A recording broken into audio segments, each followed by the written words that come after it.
Boa tarde, bom dia ou boa noite, bom dia, boa tarde ou boa noite. Esse é o nosso encontro, né, terceirão? Em período de quarentena, nós estamos aqui mantendo esse contato com vocês para a gente estar revisando o conteúdo que nós iniciamos antes desse período de quarentena, né? Que é o estudo do átomo, como vocês estão vendo aí. Então, isso faz parte do módulo 1, né? E nós estamos finalizando aí esse conteúdo, ou seja, revisando o conteúdo que a gente já tinha dado início, né? Para que a gente possa ficar bem habilitado aí para as questões, para os vestibulares e outros, né? Então, começando aí o estudo dos átomos, nós temos um breve panorama no caso, né? Uma breve revisão. Então, nós temos aí que começou o estudo do átomo a partir de dois filósofos gregos, Leucipo e Demócrito, né? Onde o termo átomo na língua grega seria a negação não e tomos, cortar, dividir, ou seja, pars, algo não divisível. Então, a ideia de átomo, a partir de algumas visões que eles tiveram de ter a certeza do que formaria o que existe no universo, né? Uma rocha, a mesma quantidade de areia, água. Então, eles tiveram uma noção a nível disso daí. Então, a ideia mais filosófica. Mas, a partir deles, é que tivemos um avanço no estudo dos átomos, né? Então, não pode deixar isso para lá, né? Então, vamos aqui fazer um panorama, né, dos modelos atômicos. Então, nós temos aqui modelos atômicos, né?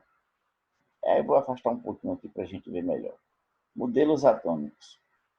As primeiras concepções de que a matéria era constituída por partículas surgiram na Grécia por volta do século IV a.C., com os filósofos Leucipo e Demócrito. Então, para eles, os átomos de cada elemento se diferenciavam quanto à forma, ao tamanho e ao movimento.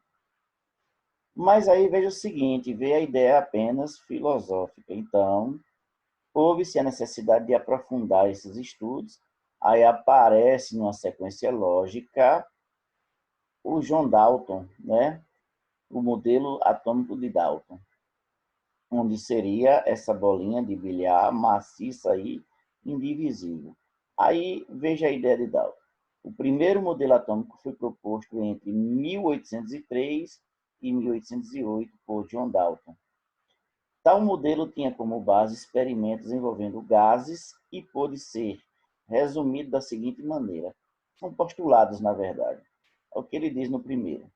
A matéria é formada por partículas esféricas, maciças, indivisíveis e indestrutíveis, que são denominadas átomos. Segundo, existe um tipo de átomo para cada elemento, e vocês veem isso no dia a dia na tabela periódica. Exemplo, N maiúsculo é nitrogênio, Na, um N maiúsculo, e um A minúsculo vai ser o quê? O sódio. Então, cada átomo, não é, existe sua representação. Postulado 3 aqui. Átomos de um mesmo elemento químico são iguais entre si, enquanto átomos de elementos químicos diferentes, eles têm diferentes números de massa. Então, a gente sabe que na tabela periódica, que está bem aqui atrás, que cada elemento químico tem seu número atômico e seu número de massa, onde o número de massa é um número decimal e o número atômico é um número inteiro. E retomando, o número de massa é o maior número contido no átomo e o número atômico é o menor número. Então, essa ideia aí. Atrás, aqui, vocês estão vendo essa tabelazinha aqui demonstrando. O quarto postulado, em uma reação química, não há variação no número nem no tipo de átomos, mas apenas um rearranjo entre eles. Ou seja, vocês viram aquelas reações químicas, uma equação química. Primeiro membro antes da seta, reagentes. Após a seta, produtos. Então, nós temos reagentes e produtos.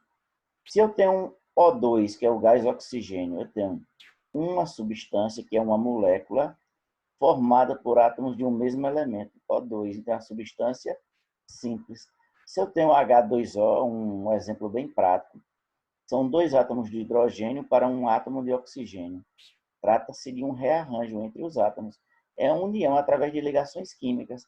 Então, nesse caso, nós temos uma substância composta, H2O. Então, N2 é substância simples, O2, substância simples, O3, que é o ozônio, é uma substância simples, né?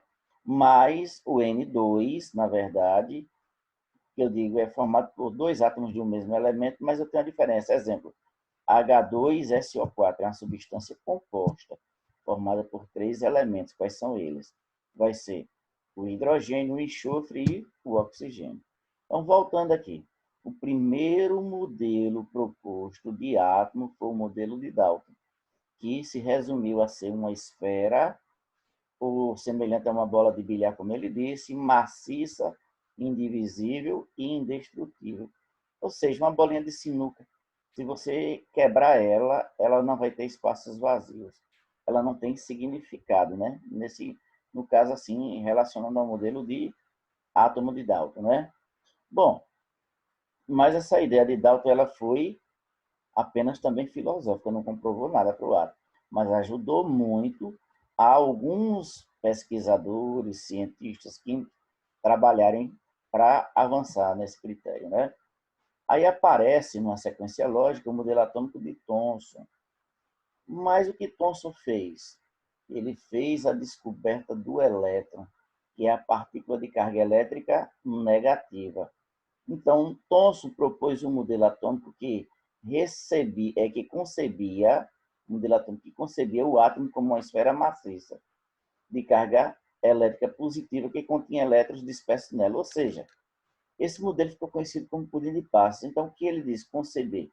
Era um modelo que era um núcleo todo positivo, né, denso, e que, agregado a ele, tinha as partículas negativas. Então, ele deu a ideia que o pudim, na verdade, você faz o pudim e coloca o recheio, que são as ameixas, né?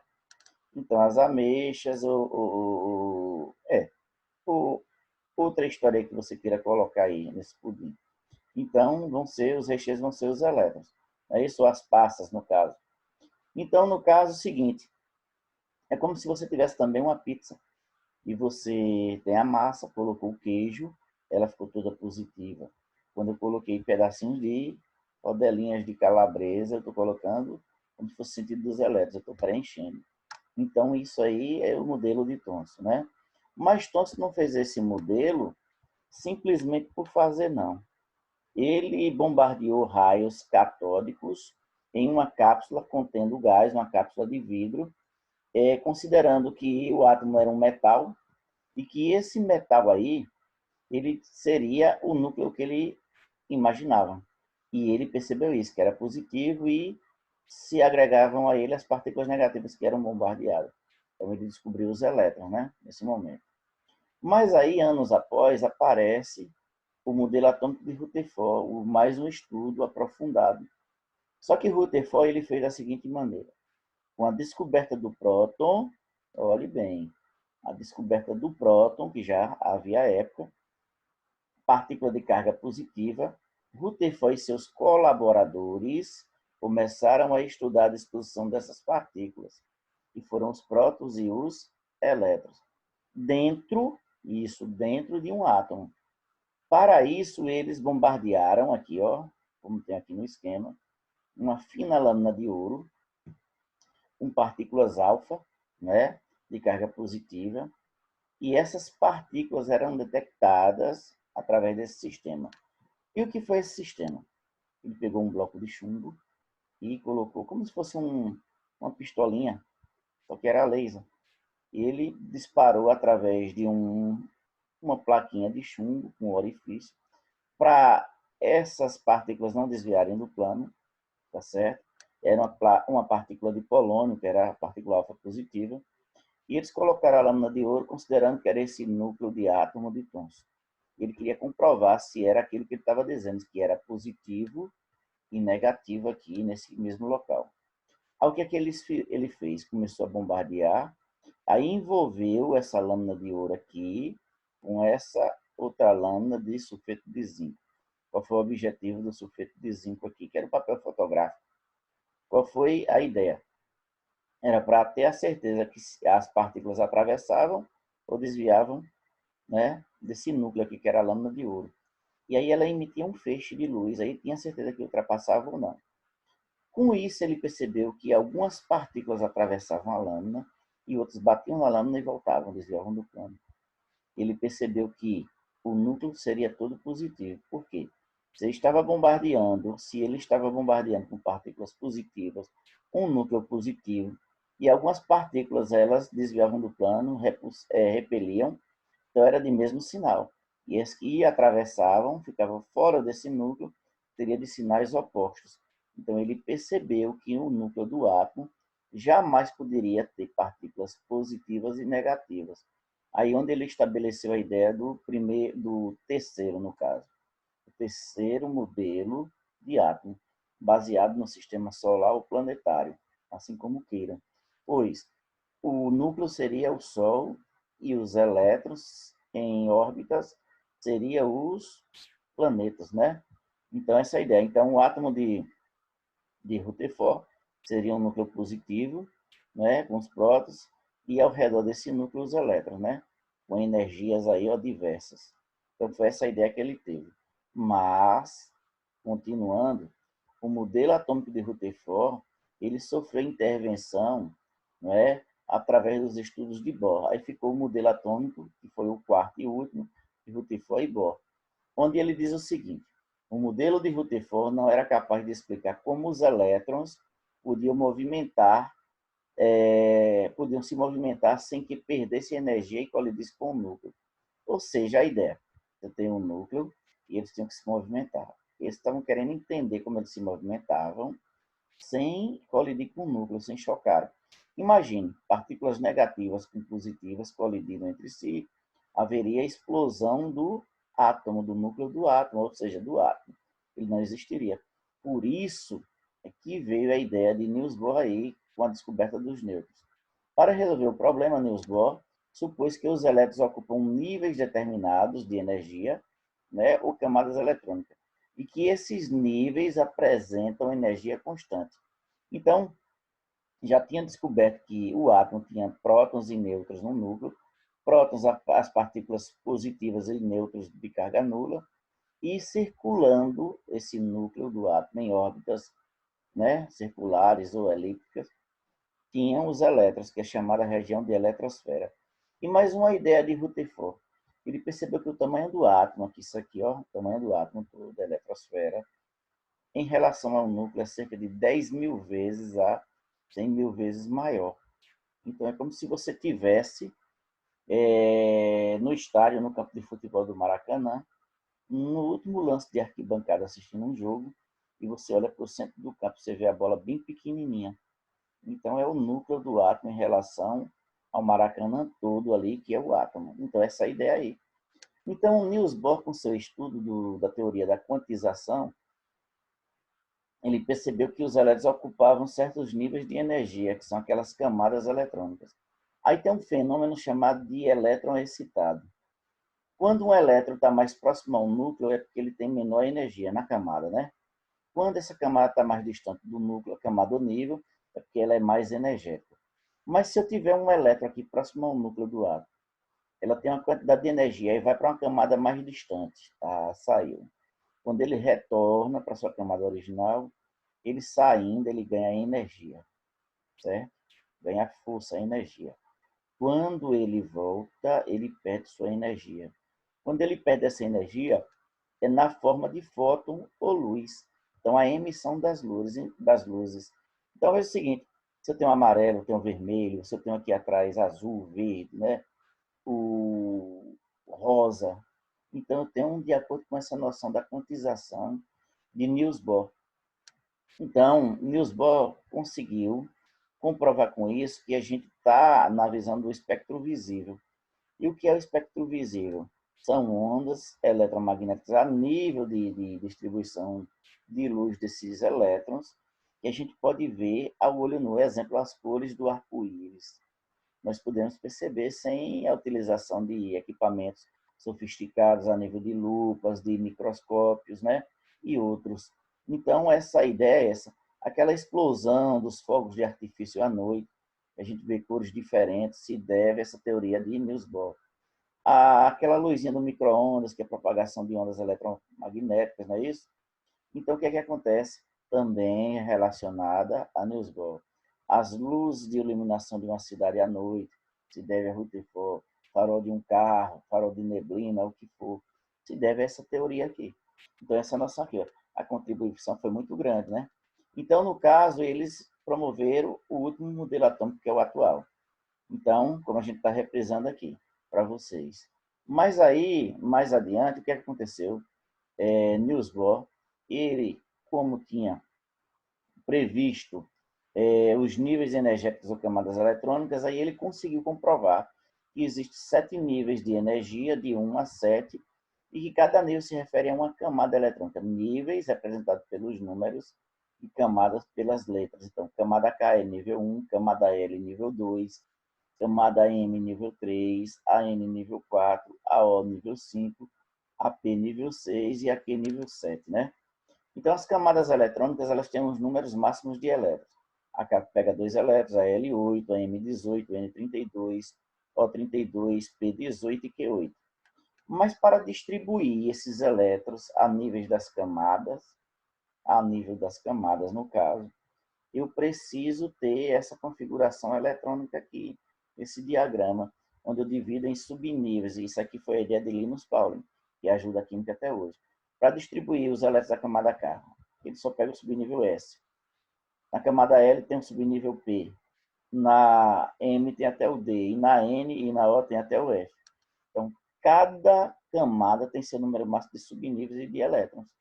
Então, a camada K, 1s2, camada L, 2s2, né? A camada L também tem 2p6, a ordem energética. Aí a camada M, 3s2, 3p6, né? Aí vem 3d10. Então, distribuindo 1s2, 2s2, 2p6, 3s2, você vai ter que distribuir por esse diagrama, você não corre o risco de errar na configuração em camadas. Então, o correto é distribuir em diagramas e depois relocar para as camadas. Por quê? Existe uma regrinha chamada de regra do octeto. E essa regra do octeto, ela é uma regra que só tem validade para elementos da família A. Então, elementos representativos, família 1A, metais alcalinos, 2A, alcalinos terrosos, até chegar na família dos gases nobres. Não é isso? Então, o que é que diz a regra do octeto? Que na penúltima camada de distribuição eletrônica, né, de um átomo, a penúltima camada deve ter 8 ou 18 elétrons. Ou pega 8 ou pega 18. E a última, no máximo, 8. Mas isso só serve para os elementos representativos do grupo A. Se for do grupo B, isso não serve. Então, por isso que o conselho é distribuir em configuração eletrônica e depois realocar para as camadas. Aí, pela legenda aqui que a gente está vendo aqui embaixo, diz que S é o subnível, 2 aqui é a quantidade de elétrons que é o expoente, e 1 é o nível. Então, eu tenho a camada K, que é o nível 1, com 2 elétrons, né? Essa ideia aí. Mas aí vem algumas características peculiares para um átomo. Um átomo, que é um elemento químico, símbolo Na, por exemplo, na tabela, ele tem um número de massa e tem um número atômico. O número atômico é a letra Z, e o número de massa é a letra A. Como eu falei, o número de massa é o maior número contido no átomo e o número atômico é o menor. Então, o número atômico é o número de prótons contidos no núcleo de um átomo. E elemento químico é o conjunto de átomos que tem o mesmo número atômico. O número de massa vai ser uma soma entre prótons, que é o mesmo número atômico, e o número de nêutrons de um átomo. Então, essa ideia é interessante para a gente fazer cálculos.